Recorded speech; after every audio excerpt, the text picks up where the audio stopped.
Welcome back to the Mind Map podcast. Today we are delving into the world of sports psychology and we are joined by sports psychologist Casper. So Casper, tell us a little bit about yourself. How did you get into the world of sports psychology? Well, first of all, thank you for inviting me onto the podcast. I got into sports psychology probably when I was about 15, 16. I was watching the Paralympics on TV one summer, and I was fascinated by the mentality of para-athletes, that despite the difficulties that they face in life, that they can rock up to a stadium full of people and perform great and also smile while doing it, like there's no single problem. So I got interested into understanding what gave them that type of psyche. And at the same time, I was also competing as a dual athlete, trying to work my way up the sort of ladder of a career of an athlete. And I was dual sports. I was doing football and swimming, and I was not enjoying it at all. And I decided to quit both my sports at 15, despite the fact I had a good potential to go up to national level, especially in swimming. And I quit it because of poor coaching. Wow. And bad experiences. So every time I was rocking up at 6 a.m, I was getting treated poorly. There was this pressure to perform. It was very, very unpleasant. And I thought, right, if that's what sport's going to be like, I won't want to continue with it. Looking back on it, obviously I now know it was just a perspective and it was one person distorting my view of the sport. So it made me think, well, if I struggled in sport, it'd be nice to know how I could help athletes feel in that similar way. And that started my interest into the topic area. Obviously now 10, 15 years into my career, obviously a lot of experience that I've gone through have reshaped that passion for it. And because I've worked a lot in youth sport, and especially around the area of optimism, I've always wanted to kind of get into the idea of, can I help coaches help young athletes? Because when I had a coach, they didn't help me and they sent me out the sport where they should have retained me within the sport. So a lot of experiences, but initially Paralympics and bad experiences as an athlete got me into the area. So looking back now, do you think if you had someone like you, I suppose, when you were doing your dual sports, football and swimming, do you think that would have made a difference?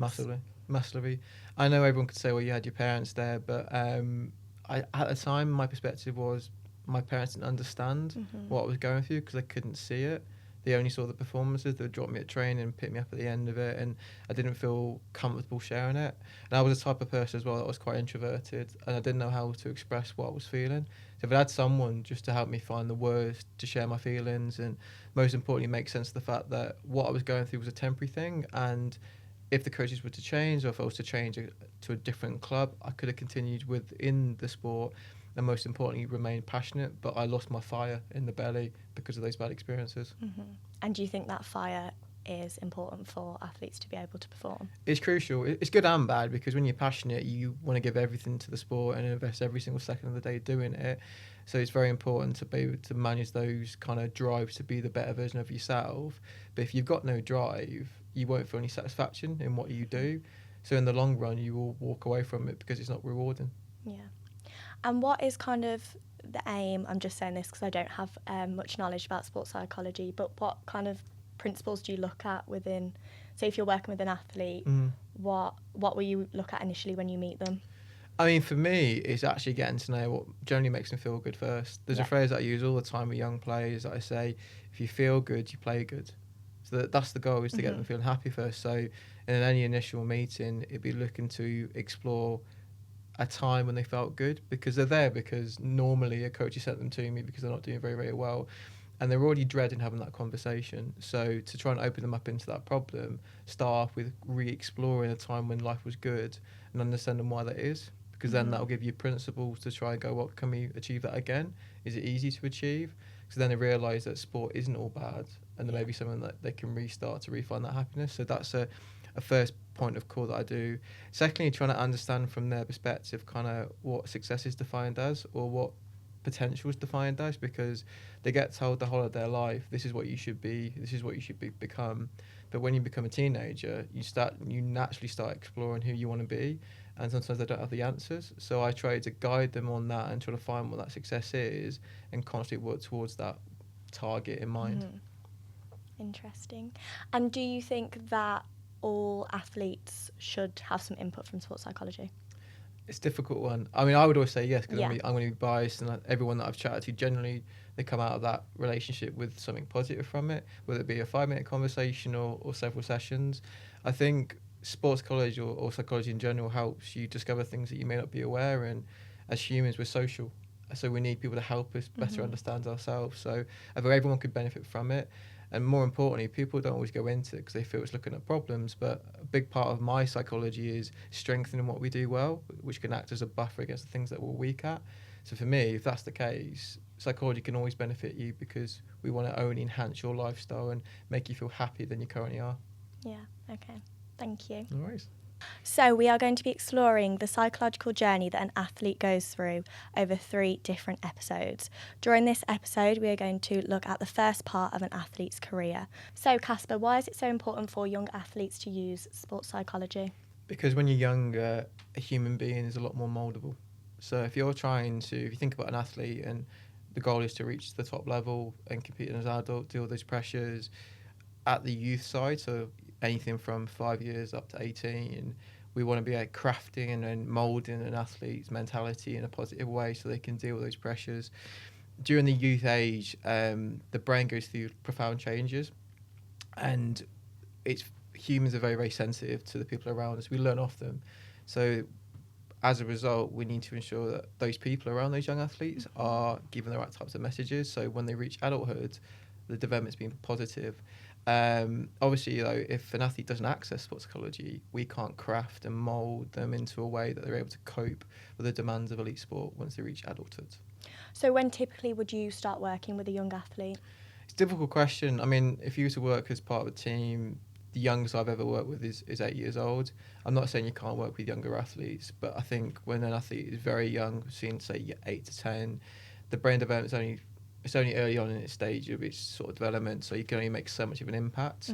I would probably make more of an impact and have more involvement with athletes aged between like 11 to 18, where they're able to sort of think more deeply, have this natural tendency to explore stuff, and find it easy to have a conversation with a sports psych. And you'd work more of at a deeper level to try and understand who they want to become and what they need from my perspective. Okay. So touching on the brain, why would you work with, say, young athletes that were kind of 11 plus? What is going on in the brain before 11 and after 11, which makes kind of your impact? Yeah, like I mentioned, at that age specifically between 11 to 18, that's when, as humans, we're the most sensitive to the social environment. As a result, I need to be ensuring that the people that are surrounding the athlete are promoting good messages, such as how to cope with pressure, how to explain failure, realizing that it's okay to explore emotions, it's okay to feel lost. A big part of that development is that their prefrontal cortex, which is responsible for impulse control, logical reasoning, seeing into the future, trying to make sense of stuff, it develops at quite a slow rate. Whereas the amygdala, which is part of the emotional part of the brain, it's small, it's impulsive, it's quite reactive. So you often see with young athletes, they'll lose their head very quickly. They'll make crazy risks. They won't think through situations. So as a result, it's helpful to have a sports site just to guide them through that and understand that sometimes, even though they want to be logical, they can't always be, because the amygdala takes over firstly and kind of runs the show. So the job of a sports psych is to try and help teach the athlete to give the brain a bit of time to allow the prefrontal cortex to wake up and sort of take over the show and go, look, you can feel emotional, but it's okay. Let's calm things down and try and work out what we need to do. Another big problem at that age is athletes tend to be more externally motivated. And another part of the brain called the limbic system, which is responsible for motivation and rewards, because athletes are so driven by the external environment, they fixate on like people's expectations of them and how they're seen. So they want to work even harder to please people. But as we know, expectations of us can chop and change all the time. And if you're trying to drive external rewards and have an external source of motivation, it can get very, very messy. So the job of a sports psych is to make them realise that that's part of the game and you'll program that way, but you can also pursue sport for yourself as well, which helps manage and mitigate some of those risky behaviours they may take when trying to please a coach's, opinion of them. Okay. So if we're kind of looking at the stages that I suppose an athlete goes through in their career, and we say they often start at a very young age, what kind of changes might we see like with an athlete as they develop? I think if you think about, I think sort of 5 to 10, you'll see a lot of emotion coming out. Easily getting frustrated with trying to learn the skills, because again the brain's at an early stage of development, so that's why coaches tend to focus more on having fun and trying to help them find an interest in the sport. Once they reach about 11 to 18, this is where you'll see lots of different stages of development going through the different parts of the brain, and there's a process that is known as pruning, which simply means the brain is going to get rid of anything that's not used and keep what is used. But because of 11 to 15, the emotional part of the brain is going through profound change and developing really, really quickly. Like I mentioned, it can often pop up a lot more, and a lot of athletes can be quite impulsive in what they do. So as an adult, if we get emotional, someone does something that we don't like, we'll take a breath, take a pause and go, no, I'm not getting involved there because it's not worth the risk. Whereas a young athlete will be very, very impulsive because of where the brain's development is. The maturity side of the brain doesn't fully mature until your mid-20s. Okay. So you can imagine when you're young, a coach telling you, right, you need to be more logical in that situation, you need to keep calm, it's not that simple, because their brain development may not be fully there yet, and they will tend to be more emotional. So we have to consider, as a coach, how can we manage those emotional outbursts? Okay. As they get older, sort of, I think 15 to 18, this is where we see a lot of what we call identity exploration. So when you're young, you've not really explored who you are. You've got to be told who you are. But you get to the sort of teenage years and you're trying to go, right, am I actually who I want to be? I've been told my whole life I need to be a football player. I need to be this. I need to be that. So they start to question things. And one of the downsides of that is they will often accept a identity that's not actually them. So as an example, let's say they've been given a negative label by the coach, they'll just assume that without exploring it. So again, the job of a sports psych and these people around them is to go, right, just because you've been told one thing by one person doesn't actually mean you're that type of thing. So we need to encourage that exploration and that discovery of, like, you can be something else. What do you think out of those 3 stages is the, I suppose, most mentally challenging age? Oh, it's difficult because I think every stage has a difficult challenge to deal with, or a transitional challenge that they have to manage. And I think it'd be unfair to say that an 8-year-old finds it harder than a 15-year-old because it's perception of pressure. Yeah. I think the most difficult period would probably be 15 to 18 because that's where coaches have to be quite cruel and decide, right, can they make it? Yeah. Can they deal with the demands of sport? And a lot of athletes tend to start from a very young age, and that's all they know. It's their routine, and they kind of half expect it to continue for the whole of their life. Yeah. They get to 16 and they get dropped, or they're told they can't make the top level, and that can be extremely tough time to deal with, especially when their identity could have been solely constructed by the idea of being an elite athlete.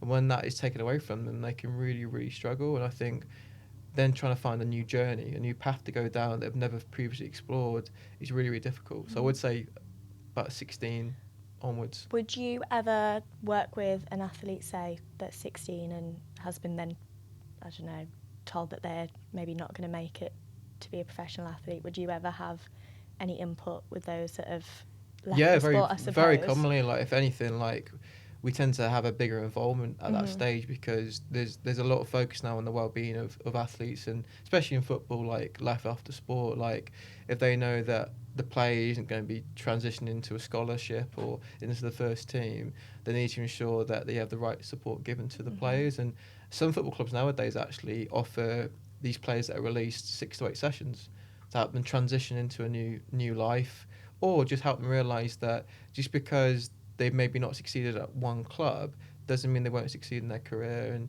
if you look at some of the best athletes in the world, they aren't where they started. So like in football, they're not at the club that they started. So the job of a sports psych is to help them understand that success comes in waves. There's good times, there's bad times, and you're at a bad time right now, but I can guarantee there'll be another wave coming your way. And we've just got to look at things slightly differently and realise that failure or negative moments are temporary, and we can go again. Yeah.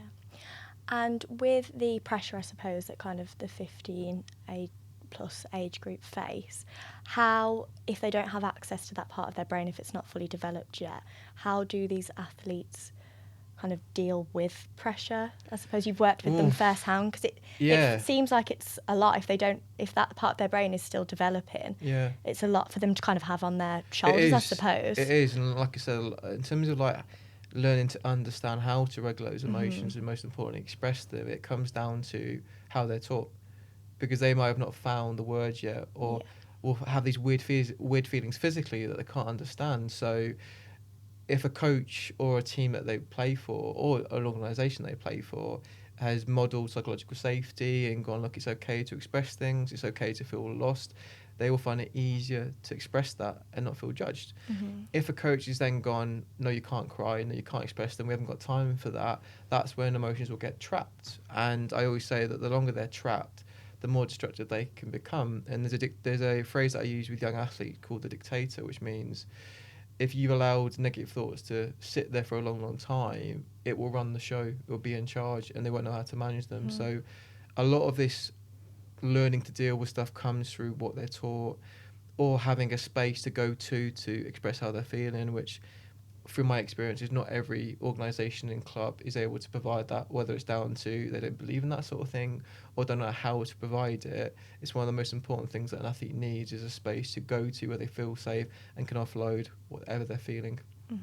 And why do you think it's so important, I suppose, for them to have that space early on? Why not when we know that they are going to do that sport for a living, I suppose? Why when they're in their kind of early stages, why is that so important for them to build those skills? Well, I think because it's more mouldable at a younger age. Like if you suddenly at 16 and you get released and you've never learned how to process, understand and deal with emotions, it's going to be a little bit harder. Especially, let's say you get released at 21, which again is another common age, especially in football. Your brain's going to be a bit more rigid in terms of how it deals with stuff, and you'll find it even harder. If I come back to my point about pruning, which is like the brain keeps what it uses, if the young athletes only learn the only way to react to something is to trap emotions and suppress them, that's all they know. And the brain's kept that strategy, that process, that way of learning. And maybe the prefrontal cortex would be underdeveloped because it's not been used. No one's ever sat them down and gone, right, is there another way to look at it? So by starting at a younger age, it makes it easier for the athlete to deal with things when they're older.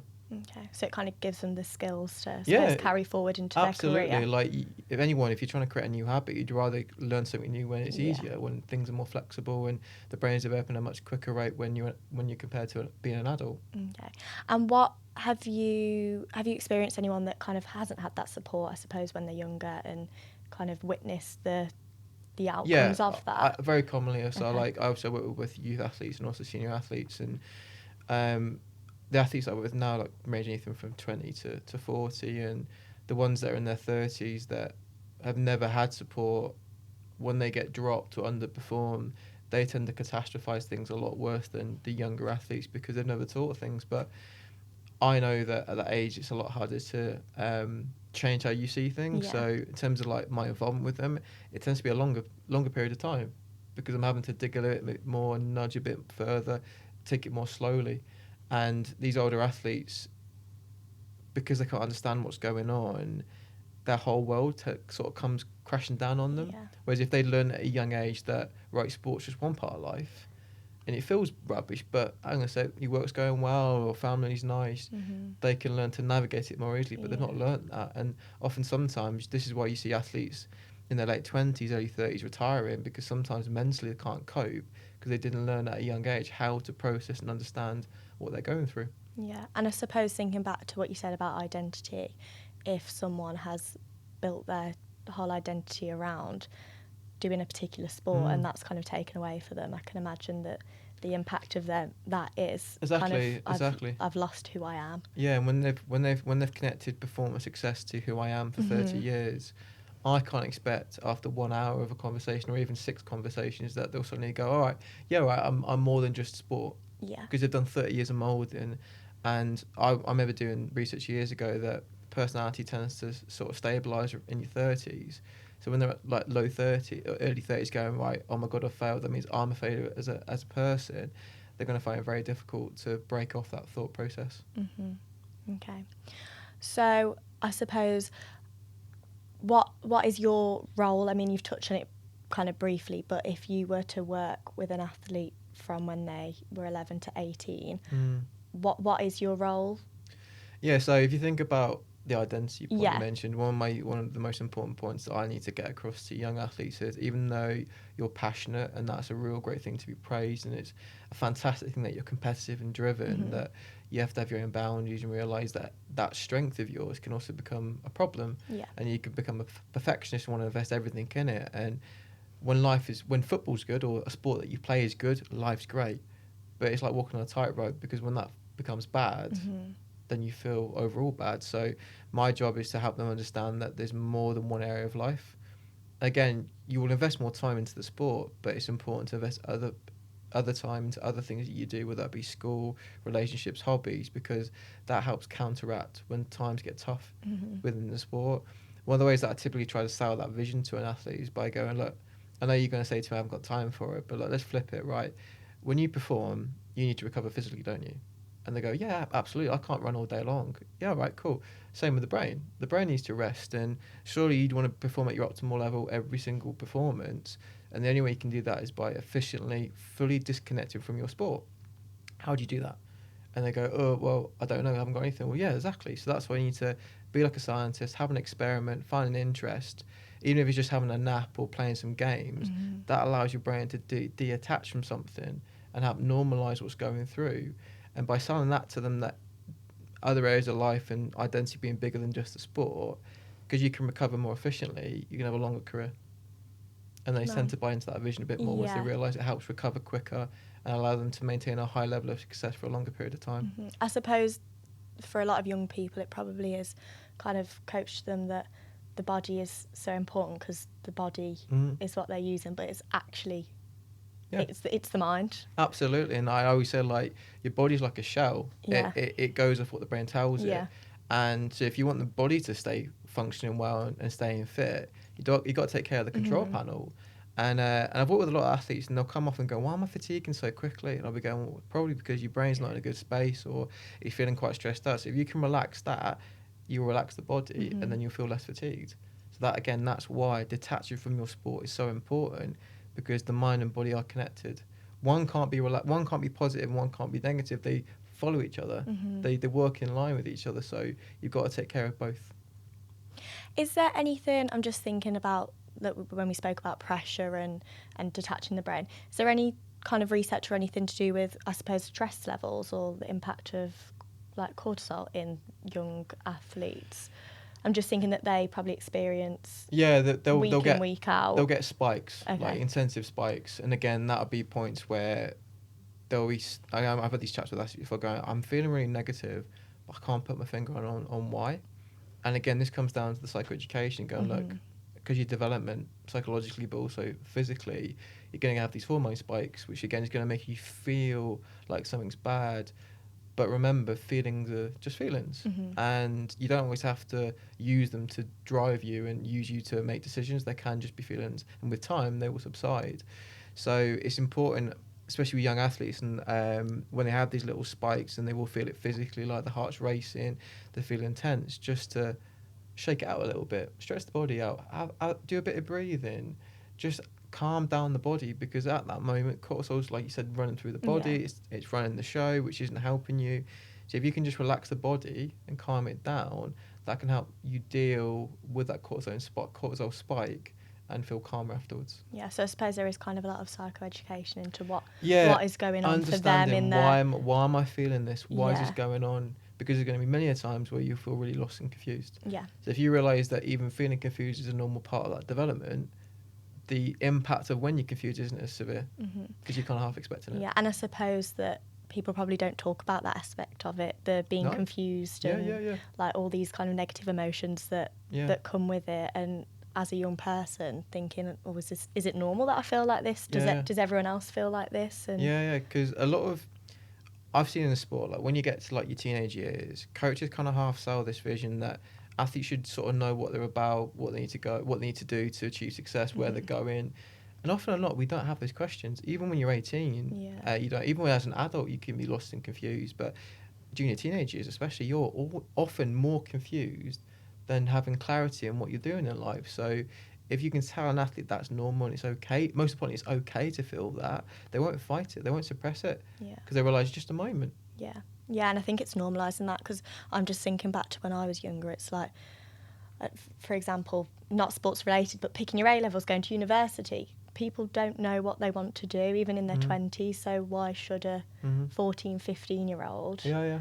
know exactly who they are and Yeah. and what they want to do in life? And you think about like athletes after sport. Yeah. Think about this: like they'll come out and say that all they've ever done is play the sport, but they want to leave it now because it's kind of been too much for them. They want to break from it, but they've never done anything else.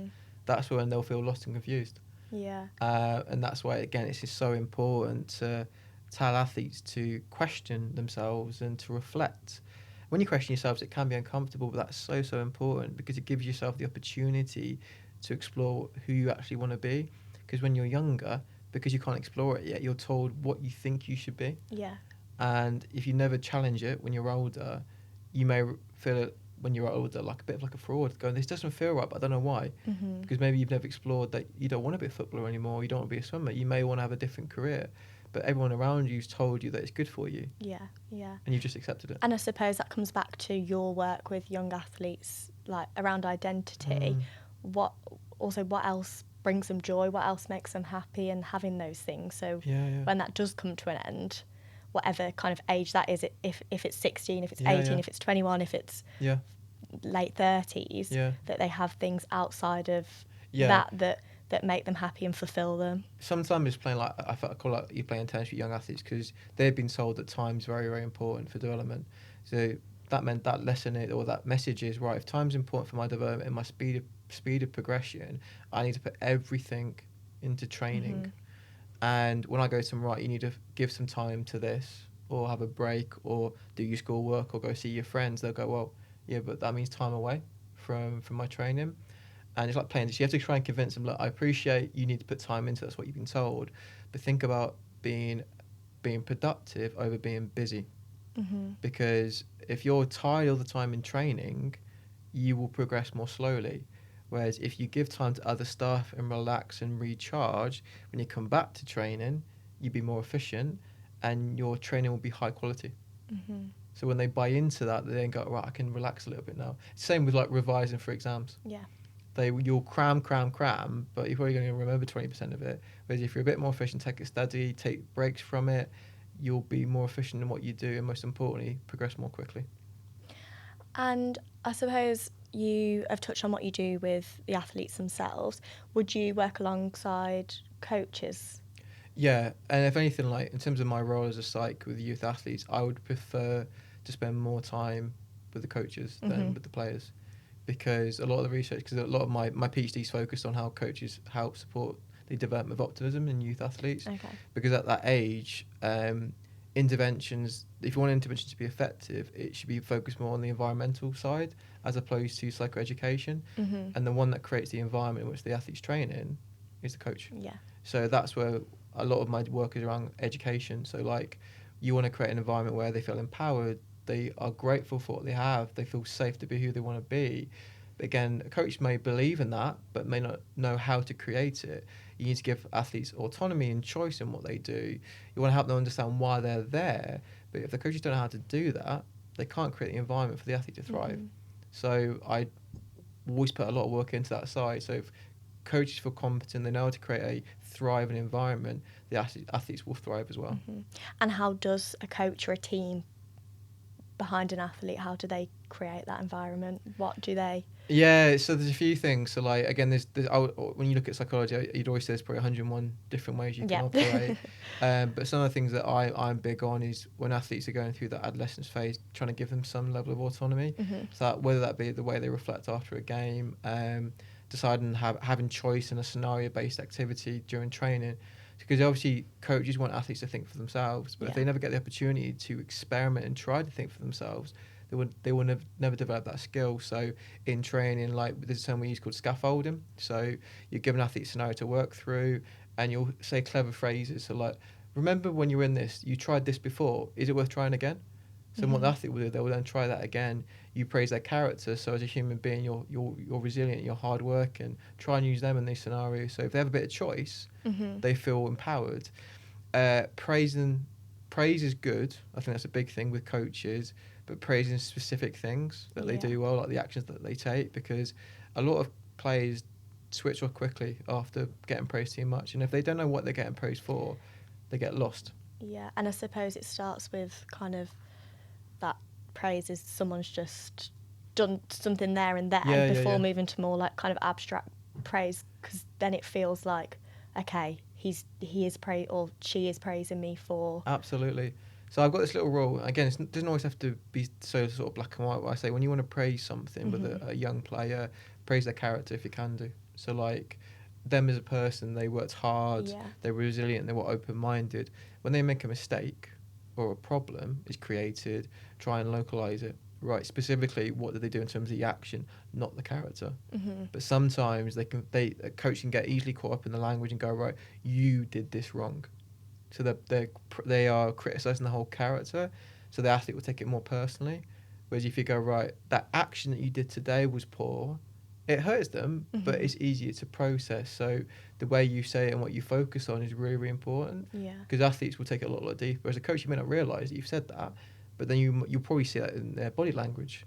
So how you say it. I think another big thing with a coach is helping an athlete understand failure. Understanding that they're not fully responsible for it. Jurgen Klopp was famous when he was the manager of Liverpool. He would always say when a team lost, it was his responsibility, it was his fault. When they won as a team. So it meant players didn't feel that pressure. They realised, right, collectively we've lost and we've made mistakes. It wasn't all my fault. But some coaches can say, you're the reason that we're lost. And how does that differ with, you've worked with individual athletes as well as athletes in a team. How does that differ? Because I suppose when you are doing a sport where it is just you, say swim, for example, how does that differ? Because I suppose you would feel more at fault. Yeah, you naturally would do. Yeah, absolutely, because it's hard as a point the finger, isn't it? Because you're the only one that's doing the sport. I think in that situation, instead of focusing on people, you then go, right, let's look at the external factors. There may be some internal factors that affected you. So you weren't focused enough, you didn't train hard enough, you didn't prepare. Naturally, you can take that on board and change it. But it could be that the ability of the opponent was much greater than you. You did everything you knew, but you couldn't outperform them. So you go, right, externally today, it was the ability of the opponent, or the weather didn't suit you, or there was something wrong with your equipment, which is frustrating. But again, it's contributing to the outcome. So if the athlete can understand externally what affected something in an individual sport, it softens that failure. And then would you look at, I don't know, I suppose it was the weather that impacted their performance. As a sports psychologist with a young athlete, would you look at ways that they can improve in that weather condition or whatever it was? Because what I always say is, like, you can't control everything as an athlete, and you're going to face difficult times and unexpected situations, and the closest you can get to dealing with that is by imagining what you could face. So there's a type of optimism called defensive pessimism, which refers to that for you to feel optimistic about a negative scenario in the future, you've got to consider what it is, imagine how you're going to feel in that situation, and then go, right, to avoid that situation happening again, what would I do differently? And by doing that, let's say you hit that situation again, it will hurt to some degree, it will sting, because your brain's more familiar with it, it can calm down more quickly and then create a solution to the problem. So again, with that athlete, if they realise that they let the weather affect them, it's going to often come down to maybe preparation or the fact that you can't control it. So if the weather gets worse, don't focus on that. Focus on what you can do within that situation. You may need to lower your expectations potentially because the ideal situation of how you want to perform has gone out the window. So being flexible in how you see yourself and what you expect allows you to deal with those unforeseen circumstances. And I suppose it's being aware of what factors you can control and what you can't within your performance. Absolutely. Again, though, athletes do like to resist with that subject because they would want to focus on controlling everything, especially at a younger age. Like, you think about that, you are more externally driven, and you want to please other people. You want to be recognised by the people watching you, but you can't always get that. And that inconsistency with one day a coach goes, yeah, you're great, the next day they go, oh, you're not great. That can really mess up the mentality of an athlete. Whereas if you want consistency, you focus on your own view of yourself and what you can do, and kind of build a bubble around you, but normalise the fact that not everything you can control, or you can't control everything within the sport. Yeah. And I suppose being told that one day you're great and one day you're not so great, for someone that doesn't have, just bringing it back to that sense of identity, because I think that is really important from what you've said, someone that doesn't have that sense of identity and they're kind of relying on the external people telling them who they are or what they are or how well they are, how well they perform, I suppose, must be really difficult, because Absolutely. I think not just athletes, but everyone has days that they are at their best and days that they're not. You're never going to be 100% every single time that you turn up to work or you perform or you... Yeah, absolutely. And I think if you're an athlete that has been able to create different areas of your life, so at one moment you could be a brother, a gamer, you could be a student, you could be doing another sport, and every time you go into these different contexts, you're a different version of yourself. So you come off the pitch, let's say football, and you've been told that you're rubbish. So in football you feel rubbish, but then you leave the football context, go into school where you're acing your exams, then the way you see yourself is very different. Yeah. Because you go, look, I'm doing really well, which again helps counteract the bad stuff, and also helps teach the athlete that everything's within a perspective. So you're not generalize as a rule, you're not generalizing that negativity. Whereas if you're only doing one thing, such as being an athlete, you will always generalize negativity. You will generalize positivity as well, but it can be destroyed very quickly because the negativity can be just as powerful. Whereas if you've got loads of areas of life, you're negative in just one aspect. Yeah. Whereas you could be, let's say you've got 8 areas, you're positive in 7 areas and negative in 1, and you go, look at the data. So is it really that bad? Well, not really. 7 out of the 8 areas of my life is really positive, which then allows you to move on more quickly from that bad experience that you've had.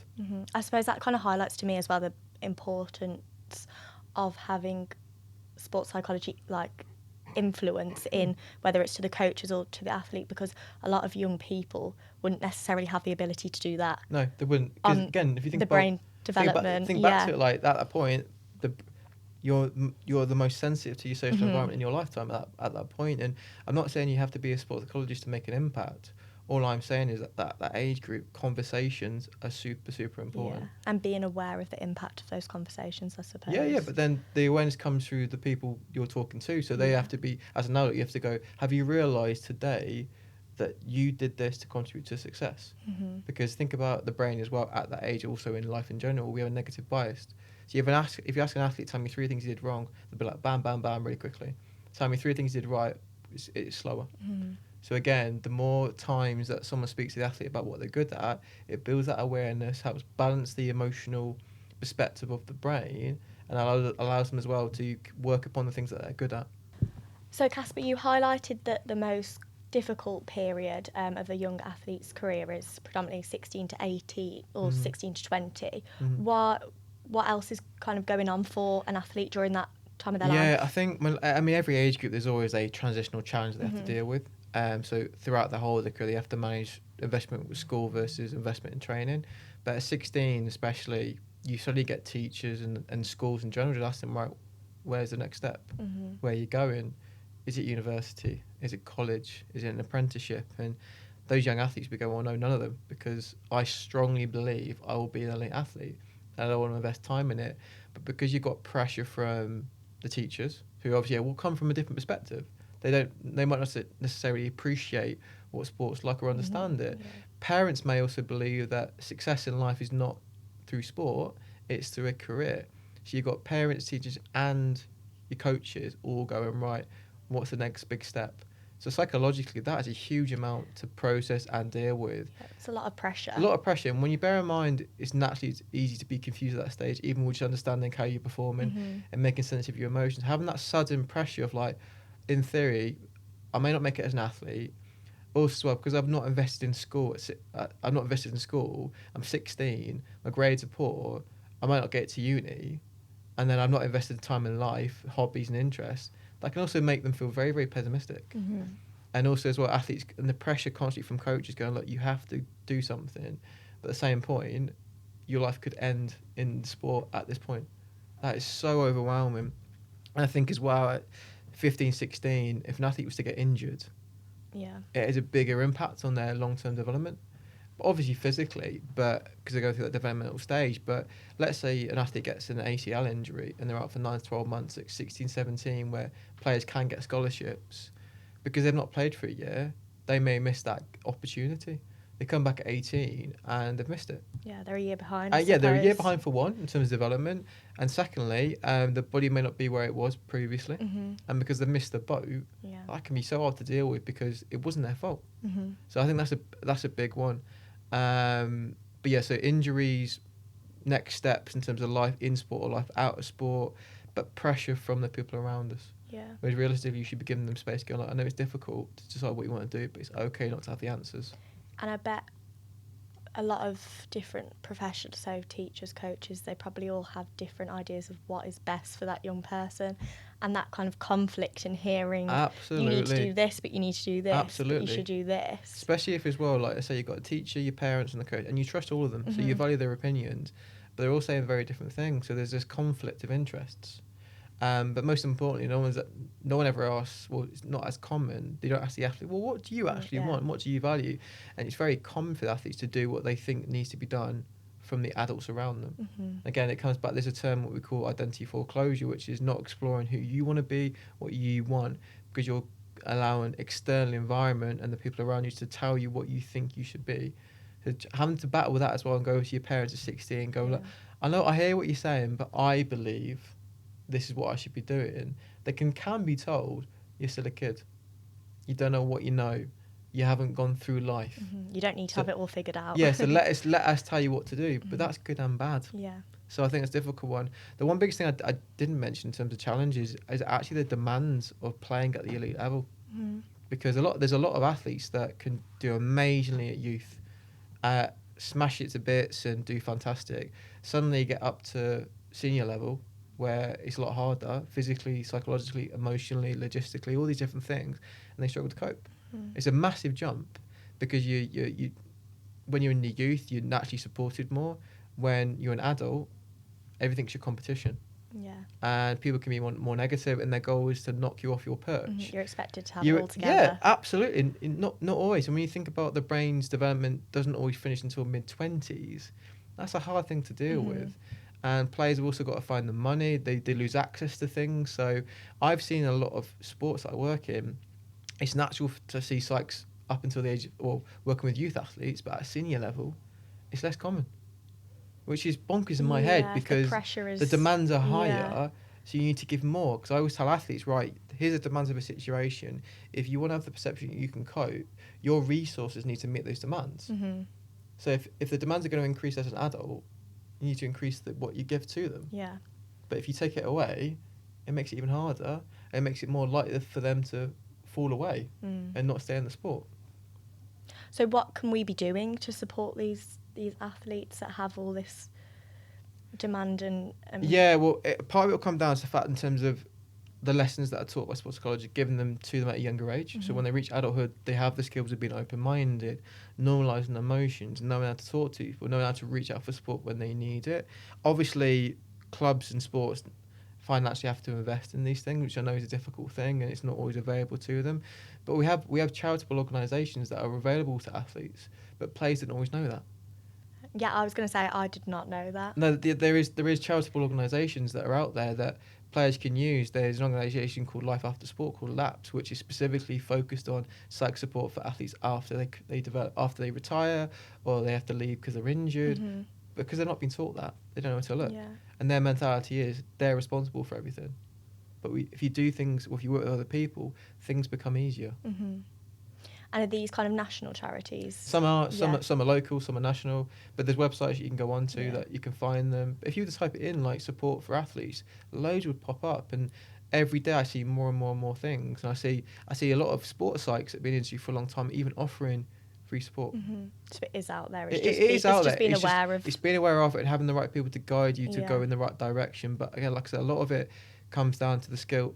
Athletes having the skills to learn to deal with those situations. If they get given the opportunity to learn them at a younger age, once they reach adulthood, they become ingrained. They're natural things. All right, things are a bit wobbly, but I was taught when I was 13 that success comes in waves. Right now, I'm just at the bottom of a wave.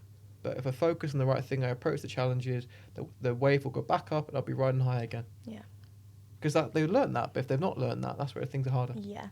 As an assistant psychologist myself, I know how important it is to make an impact with the young people and also carers that I'm working with. As a sports psychologist, how do you make that impact? It's interesting because obviously I've been working as a trainee psych and as a qualified psych now for a few years, and the way I've operated has changed as time's gone on. When I started as a trainee psych, my impact was directly kind of through one-to-ones with athletes. Yeah. So having that direct communication, and that's psychoeducation. Yeah. Different ways to cope, how to manage stuff, how to approach pressure and things. And as time moved on, and I guess I became more competent, I moved up the levels in terms of who I work with and how I operate. So later into my career, I started working with coaches. Because like I mentioned, I strongly believe that in terms of long-term impact and having developed elite athletes that are optimistic and can cope with the pressure, it comes through the environments that they train in. And the coaches are responsible for creating those environments. So a lot of work I did was through coach education. So I've been involved in creating psychological curriculums for qualifications. So coaching qualifications, working directly with coaches through either doing workshops or being alongside them. So when they're coaching someone and a player reacts to them emotionally, they turn to me and go, why is that? And I can give a little tip, so like a little brief contact intervention. And then to go even higher, if you go to the organisational level, this is where you're sitting down with like the key stakeholders, like director of football or someone who's at the top level, who's responsible through that top-down approach. How do things function? And then I'm going, look, this is the type of culture that helps an organisation thrive. So that's where I make a big impact. But a lot of it's behind the scenes, talking to the key stakeholders who then educate the coaches, then coaches who then educate the athletes. It's like a top-down approach. Personally, my passion lies working with coaches. Okay. Because everyone is responsible. I think the coaches have the hardest job because they've got to help please the athletes, but also they've got to please the people above them as well. Yeah. So I like to work with them. Middle. I suppose as well, from an athlete perspective, they are the ones that make an athlete's experience because they're with them day in, day out. Absolutely. And I'm not an idiot. Like I could give the best advice ever or guidance, and I could be the wisest person in the world, but the coach will have a lot more time with them. Yeah. So there's two types of methods that sites can use: the direct method, which is working directly with the athlete, or the indirect method. So you tell a concept to a coach, they then personalise it, make it their own, and then pass that message on, and then repeat the message. So they reinforce it. I can't reinforce it as much as the coach does. That's why, again, I prefer to work with the coaches. But even when I think about athletes and the way I operate with them, like you think traditionally you sit down with them, have a workshop, do a one-to-one in a room. No, not really. It's very common that because time is so precious with athletes and they put so much into the development and the training of their career, it's kind of having those brief moments, those informal conversations. How are things going? Do you need to be reassured? Like in rugby league, I created an intervention called the water by Psychologist, where I would sit down with athletes and go, right, let's pre-agree a phrase that you'd want to hear in a particular moment. And then during the game, I would go on with the water bottles, give it to them to drink, say the pre-agreed phrase to help ground them in the moment or remotivate them or remind them what their focus was. So it was a brief contact thing. So that's how I operate. It wasn't that I sat down with them for an hour. I ran through with them for a few minutes, right, what do you need from me? And that's how I was able to deliver it in that little brief moment. Or it could be on the boat coach ride to a game or on the side of an arena so that they're having a bit of a wobble. So I just walk with them. Yeah. I become their safety net for that few minutes.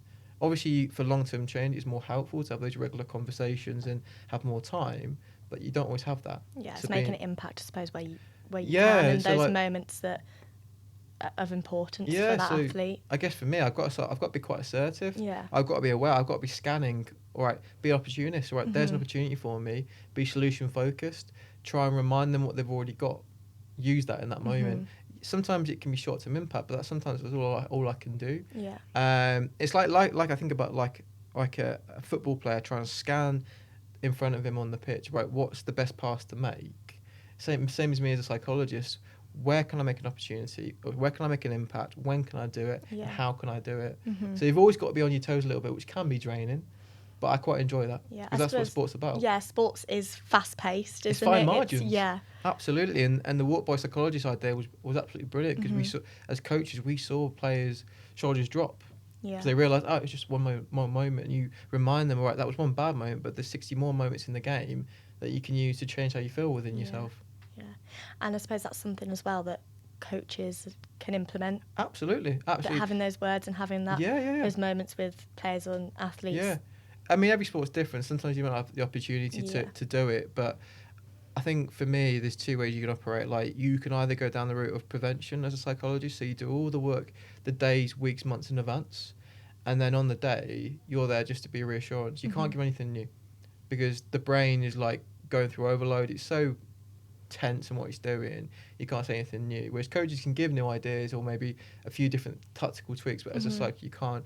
Or you can be that solution-focused psychologist. It goes in there, brief moment, sees the opportunity, and then you can walk away. It's about quality of impact, not so much the quantity of how many times you work with someone. And which one would you say that you are?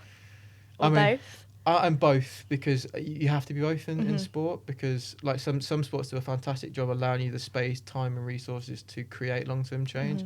Some don't, just because of how it works. So I have to be both. I'd always want to be both. Yeah. Because I could do the long-term stuff, the deeper meaning conversations away from the performance arena, but then in the moment I can then reinforce things. So having that is like a perfect combination for success. Okay. So I suppose if you had a younger athlete here now, what kind of things could you tell them that they could take away and kind of try and implement, or your top three, because I'm sure, as you said, you've got. I think, because like I never want to be a psychologist that tells an athlete to do what they want. We'll tell them what I think is best for them, because they like autonomy, they like to be in control. Yeah. And so what I'd say is I'd go, look, you want to buy into psychology, so let's look at the really easy stuff that doesn't require much effort, or what I say cognitive effort, which is like mental energy. And I always come to a term called somatic psychology. So what can you do with a body to feel better? Because if your body feels genuinely more relaxed, your brain will feel more relaxed and be able to function better in those sort of pressure moments. So I go, let's start off with breathing, because it's always talk about take a breath, but a lot of people don't realise breathing is actually quite a difficult skill to master, and there's a lot of things required to make it effective, and it's a very personal experience. So I would say to the athlete, like, well, think about what the body does when it's anxious or stressed out, and they'll say things such as, right, I'll look down at the ground, I'll come inwards, I'll be compressed like a ball, my shoulders will squeeze, I'll be really tight across the body. I'll then go, right, if you were to tell yourself to take a breath when your body's like that, will it be able to do that? And they'll be like, no. So let's do an experiment. So I go, right, go like that. Then let's do anxious moment and try to breathe. And you'll hear them breathe, and you'll hear them make a noise like that. So I go, right, all I want you to do is push your shoulders back, lift your chin up, and look horizontal at something. Then what I want you to do is just breathe through your nose and then out through your mouth. What's the difference? Oh, it's quieter. Okay, why do you think it's quieter? Well, everything's opened up. So by opening up, already you're feeling more relaxed. Yeah. I then go, because you're more relaxed, your airways are more open, you get more oxygen to the brain, everything functions better. I then go, right, there's several different ways you can breathe, and it all depends on what you need in that situation. So if you want to feel relaxed, because every athlete needs a different type of emotional profile to be at their best. So if you're someone that likes to be cool and calm, use things such as a thing called square breathing, which involves you breathe in for 4 seconds, hold for 4 seconds, breathe out for 4 seconds, and then hold again. Imagine you're drawing like a square. The more information you have, the more you have to fixate on that situation, and you unhook from the bad thoughts. Yeah. If you're someone that wants to be quite riled up and like really intensified and psyched up, try what we call a carbon dioxide dump, which is very famous. Harry Kane, who's a penalty taker, is very famous for this. So it involves breathe in through your nose, which helps you raise the shoulders, makes you feel like puff your chest out, bit of like a power pose, and then breathe out through your mouth for 8 seconds. But you've got to blow your cheeks out, like a powerful breath out for 8 seconds, or until there's nothing left, and then you repeat that process 3 times. Okay. So it's known as a power-up breathing. So it creates a different circumstance in the body. Or if you're anxious, which is like where you're really losing your head, you can do the 2-8 method, which is in for 2, out for 8, very slowly, and make sure the body's dropping as you do it. So I'd always say start off with the breathing is a big one. And once you've done that, you can bring into a technique called ACE. Which, first of all, I like the term ACE because it sounds positive. Yeah. So ACE has got like 3 stages to it. So first of all, A stands for acknowledge. So acknowledge what you're feeling. It's normal to feel that way. Yeah. It's natural to feel that way. But again, if you think through the emotion, you give it food, it gets stronger and stronger, which is, you're trying to prevent that. So just acknowledge it. It's just there. It's just an emotion. It's natural because something's triggered it. Yeah. So normal, acknowledge it, okay? Then what you do that is you then go into C, which is center the body, which is focus on the body. It starts off with the breathing, but then maybe once you've got the breath, focus on a part of the body that feels relaxed. It could be your feet. It could be your shoulders. It could be, right, fixate on your shoulders and do some shoulder rolls. Right, now that feels relaxed, move to your hands, shake your hands out. So we call this anchoring. Anchor to a particular point, so the only focus you've got is your body, it's not the negativity. And then the idea is move around the body. So every time you're re-anchoring, you're moving to a part of the body that's then gone from tension to relax. Okay. Eventually, the whole body's relaxed. Yeah. And the final one is then what I would say, what we call excitement. So excitement is, right, you've gone from negativity, you've acknowledged the thought, you've centered the body. Excitement is all about getting back involved with what you love doing. So set a goal. Something like a redeemable goal. You've made a mistake or something's not gone your way. Set something that you want to achieve. Okay. So E also stands for engage as well. Engage in something that's rewarding, something that's present to you. And you engage in it and it goes well. That then feels exciting. So that's a big one. I like that one. Yeah, it's a nice one. The ACE is good. It's a Yeah. good one. If we think about, like you said about controllables, I like to think of the word called APE. So went my head there for a sec. So APE is an acronym which stands for 3 things that you can control. Also, it's a funny word. Yeah. Monkey, again, all about relaxation before performing. A stands for attitude.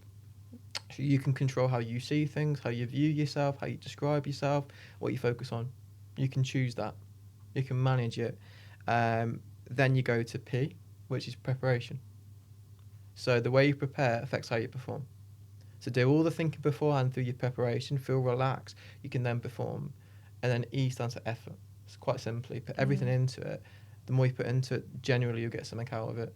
So that's the 3 things you can control, and you think of a monkey as well, which is I like quite that one. funny. I like the acronym. There you go, yeah, so ACE, monkey and breath. Yeah. Okay. So those are kind of 3 tips, I suppose, if we've got any young athletes Yeah, listening. super easy, yeah. If we have any coaches working with young athletes, putting you on the spot again, Okay. what are kind of 3 things that you, Okay. again, they can be broad things that they can implement, or for them to be aware of, I suppose, if they are coaching young athletes? So think about the fact that youth athletes will pick up a lot what you do. They mirror what they see without realising. So if in a difficult situation that a team's struggling or the athlete's struggling, they're going to look over to you for inspiration to change how they're feeling. So ensure that your body language is portraying a positive message. So even if you are frustrated, you're allowed to be frustrated as a coach, because sometimes players don't do what you tell them to do. But again, don't make them feel insecure and low because you're looking so angry.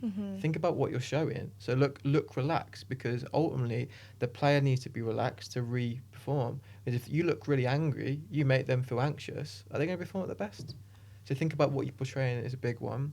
I think after a performance, a coach should always encourage them to explore different ways of looking at something. So even if they've got a positive perspective, play devil's advocate and go, right, yeah, well, you did that right, but what went wrong? What's another way of looking at it? It's always encourage them to find more than one way. I have this little rule that I say with coaches: tell them to find 3 perspectives, and then go, right, sit on those 3 perspectives for 2 days, and at the end of the 3 days, the player has to decide what perspective they're adopting on the game, and then you have to decide one as well and have a conversation. Right, are we on the same page? Are we not? But for 2 days, they're exploring which view they want to take, and realising that initially after a game, you tend to be overly negative. But after 2 days, things calm down, the logic comes in, and because you've given your brain an opportunity to explore different options, you can be more rational about the situation and move on from it more quickly. The final one that I would say is take care of yourself, because as a coach, being a coach is really challenging. If anything, I could argue it's even harder than an athlete, because an athlete is responsible for themselves, but a coach is responsible for lots of athletes, and you have a reputation to craft and create amazing athletes who can cope with the demands, and that's hard. And you're also prone to pressure. So have your own time away from sport. Use the techniques that you see athletes using from sports psychologists. So take a deep breath when you need to. Have a break. Normalise how you're feeling, because if an athlete can see you combating your own emotions, they'll pick up on it and learn from it and go, yeah, I'm allowed to express how I'm feeling as well. I like that. So thank you to Casper for joining us today, and we will see you next time on the Mind Map podcast.